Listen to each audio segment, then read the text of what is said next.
there's a warrant for your arrest. What are the next steps you should take? The first thing you should do is take a deep breath and try to calm down. Now, we understand that this is a very scary situation. There's a warrant out for your arrest.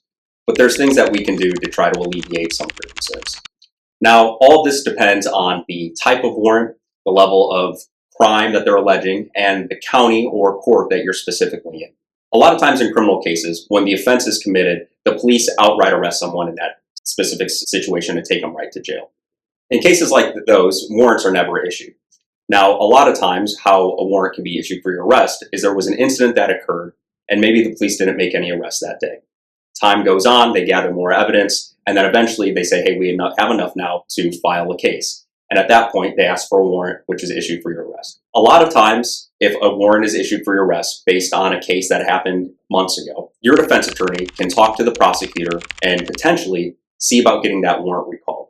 This is something that happened months ago. You're going to be showing up to court. There's no reason for you to go to jail over this. Let's recall the warrant and set it here. Now, sometimes that works, sometimes it doesn't. And again, it depends on, again, the level of crime you're being charged with, and also things like the county you're in and your criminal history.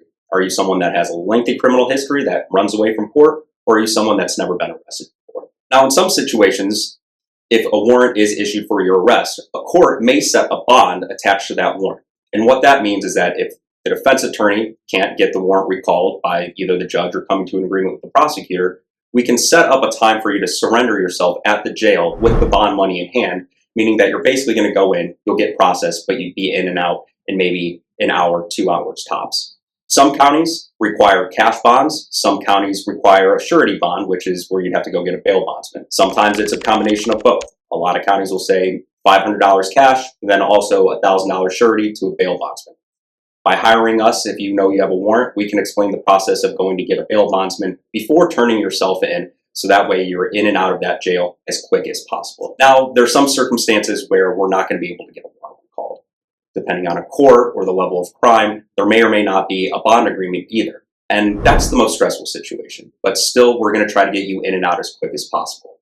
And in those situations where we can't get an agreement on bond, we can't get the warrant recalled, we'll help you pick a day to surrender. Now, we know when most of these courts have their initial hearings, so we'll be strategic about it, have you surrender at a date close to when their next initial hearing is.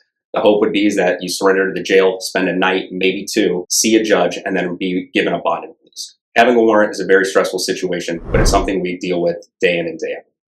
If you have a warrant out for your arrest, if you're facing a criminal charge, please give us the Marc Lopez Law Firm a phone call, 317-632-3642. And always remember, plead the